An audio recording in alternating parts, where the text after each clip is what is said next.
The Galactic University of Orion was a marvel of interspecies cooperation. Suspended in orbit around a neutral moon, it was a place where the most brilliant minds from across the galaxy gathered to exchange knowledge. Students from dozens of peaceful civilizations filled its pristine halls, each species bringing its unique perspective on science, art, and culture. For most, war was something ancient, studied in history books, and weapons were relics of a distant, barbaric past. Among the new exchange students was Sarah Morrison, one of the few humans selected for the prestigious program. Humans, after all, were still a curiosity. Hailing from Earth, a planet classified as a death world by the Intergalactic Union, Sarah knew how the others saw her, an anomaly from a violent, unpredictable world. The term death world was whispered with equal parts awe and fear. But for now, she was simply excited to begin her studies.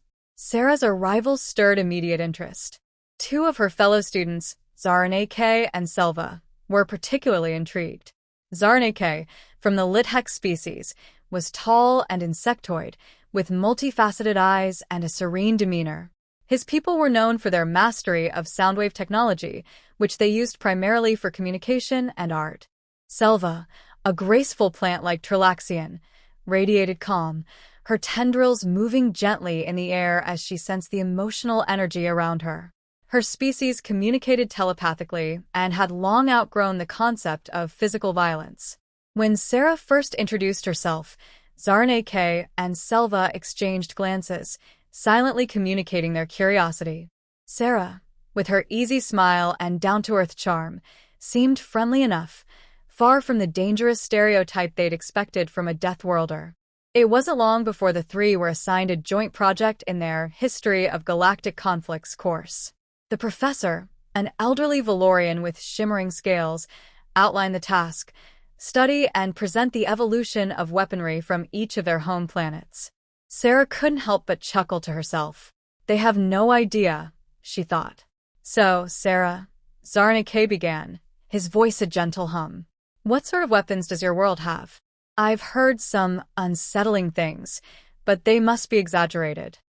Yeah, Selva added, her thoughts brushing gently against Sarah's mind. Surely, your people don't still rely on physical force? That seems primitive. Sarah hesitated, unsure of how to begin. The weapons of Earth weren't just a part of history, they were part of the present, shaping geopolitics and survival even now. How could she explain the harsh realities of a world where predators lurked in every jungle and even other humans could be deadly enemies? How could she convey the necessity of violence on a planet where extinction was a constant threat? You'll see, Sarah said with a small smile, leaving her alien friends even more curious. As the trio left the classroom, Sarah felt their eyes on her, filled with fascination and perhaps a hint of unease. Soon enough, they would learn what it meant to be from a death world. The classroom was buzzing with excitement as students from different species prepared their presentations. Holographic displays lit up the room, each showing a unique evolution of defense mechanisms and non-lethal technologies. For most of the students, weapons were little more than advanced tools, designed to neutralize threats without harm. Zarnake stood confidently beside his display. He activated a projection of his species' soundwave technology, an intricate web of frequencies that could incapacitate any aggressor without causing permanent damage. The Lithex believed that combat was primitive and inefficient. Instead, their soundwave generators could temporarily paralyze an enemy, allowing time for peaceful negotiations. This is our way, Zarnake explained proudly, his multifaceted eyes glinting in the soft glow of the projector. A method of subduing aggression without perpetuating violence. The class murmured in approval. Even the professor gave a nod of respect. Next, it was Selva's turn. Selva's display was more ethereal, a swirl of colors and pheromones. My people, she began in her soft telepathic voice, have evolved past the need for weapons of destruction. Instead, we use emotion-modifying pheromones to disarm hostility. These induce feelings of calm and cooperation, turning potential conflict into dialogue. A wave of tranquility seemed to wash over the room as she demonstrated a brief pulse of her species' pheromonal technology. The other students, momentarily basking in the serene energy, applauded gently. To them, these presentations were examples of how far civilization had come, conflict resolved through reason, not violence. Then it was Sarah's turn. She walked to the front of the class, carrying a simple data pad. The holographic display that activated behind her was nothing like the others. Instead of shimmering webs of light or calming pheromones, it showed crude stone tools, sharp-edged rocks, and bone knives. "This," Sarah began, "is where humans started." The class leaned forward, intrigued but unimpressed. A few students exchanged confused glances. How could such primitive tools lead to anything worth discussing in a galaxy filled with advanced civilizations? Sarah continued, unbothered by their skepticism. The hologram shifted, showing early weapons of war: spears, bows, and arrows, each designed to kill. She explained the necessity of these tools on Earth, a place where predators were abundant and survival often depended on how quickly one could strike. Zarnake and Selva watched in growing discomfort as Sarah moved through history, showing swords, shields, and then, to their horror, the invention of guns. The class fell silent when she described firearms, machines built to kill from a distance, rapidly, and without mercy. "Humans don't just defend themselves," Sarah said softly. "We learn to dominate our enemies." The final image in her presentation was an atomic explosion, a mushroom cloud rising into the atmosphere, devastating everything in its path. The room was dead silent. "This is the culmination of human warfare. Nuclear weapons," she explained, her voice steady but somber, "capable of wiping out entire cities in seconds." Zareneke's eyes widened in disbelief. Selva's tendrils trembled with unease. The peaceful ideals they held were crumbling in the face of such raw, unimaginable destruction. No one spoke. Sarah turned off the display. "This," she said, looking around the room, "is what it means to come from a death world." The class sat in stunned silence, their understanding of humanity forever changed. After class, the tension between Sarah and her alien peers was palpable. Zarnake and Selva had been too stunned to say anything at first, but now, in the quiet lounge area, their silence was breaking. "I don't understand," Zarnake finally said, his voice vibrating with unease. "How could your species create something like that? To willingly build a weapon that could destroy an entire city, it's unthinkable." Sarah sighed. She'd seen this coming, but explaining humanity's dark history was never easy. She leaned forward, resting her elbows on the sleek glass table. "I get that it seems horrifying, and it is. But Earth is different from your worlds. It's not a place where peaceful evolution was an option." Selva, whose tendrils twitched with anxiety, glanced at Sarah, her mind brushing against Sarah's emotions. The human's calm exterior barely concealed the deeper layers of internal conflict. "What do you mean by that?" she asked telepathically. "Surely, there must have been another way." Sarah shook her head slowly. "On Earth, survival has always been a fight. From the moment humans first stood upright, we faced danger from every corner. Wild predators, harsh climates, rival tribes. Every day was a struggle to stay alive." "That's true for many species," Zarnake interjected, his multifaceted eyes narrowing in thought. "But they didn't create weapons of mass destruction. They evolved out of violence." "Your species did," Sarah acknowledged. "But Earth isn't like your worlds. It's what you'd call a death world. Constant danger forced us to adapt quickly or die. We didn't have the luxury of peaceful deterrence. We had to invent tools for survival. And over time, those tools became more advanced, more destructive." Zarnake still seemed troubled, but he was listening. "So, you're saying humans didn't have a choice?" "Not at first," Sarah admitted, her gaze steady. "In the beginning, it was about survival. If we didn't fight, we died.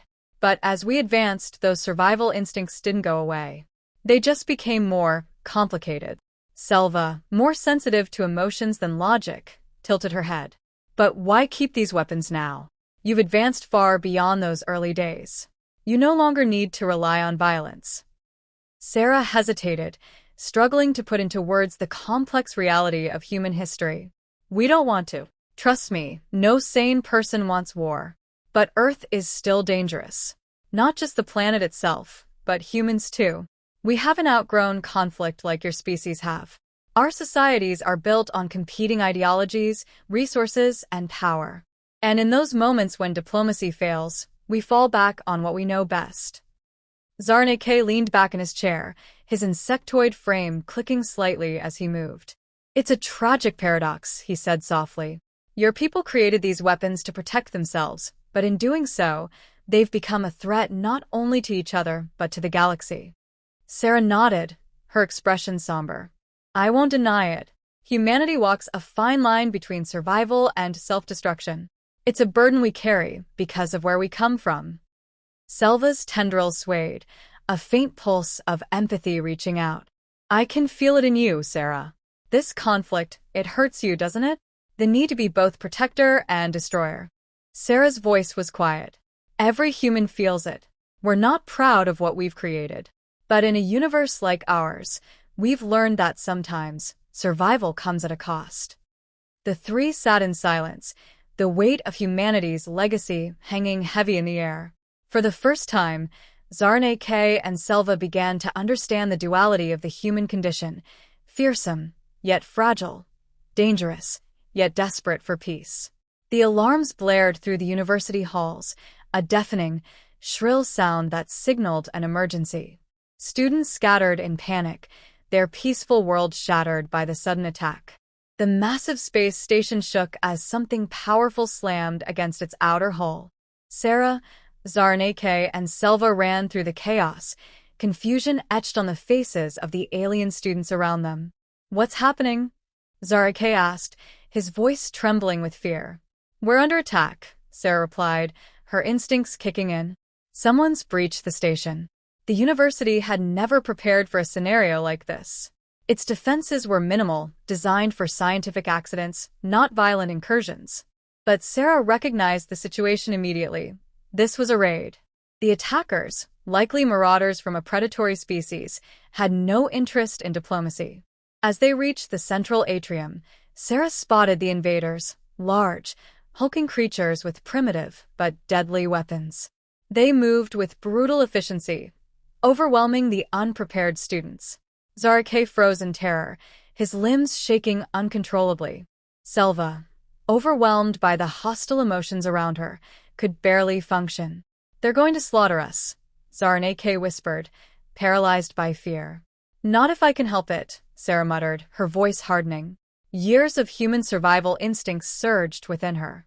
Sarah grabbed a fallen pipe from the floor, improvising a weapon. She turned to Zarnake and Selva. Get the others to safety. I'll hold them off. But how? Selva's tendrils quivered. You can't fight them alone. I don't need to fight them all, Sarah said, her mind working rapidly.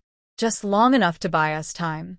She moved swiftly, using her knowledge of guerrilla tactics.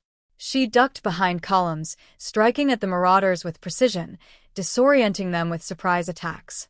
While the invaders were larger and stronger, they weren't prepared for someone who fought like a human. Unpredictable, relentless, and ruthless. Zarnake and Selva watched in awe as Sarah, the Deathworlder they had once feared, became their only hope. Her movements were swift and calculated, every strike deliberate. In the face of overwhelming odds, Sarah was calm, almost methodical. Within minutes, she had created enough confusion to force the invaders into retreat. Bloodied but standing, Sarah looked back at Zarnake and Selva, who were still processing what they had just witnessed.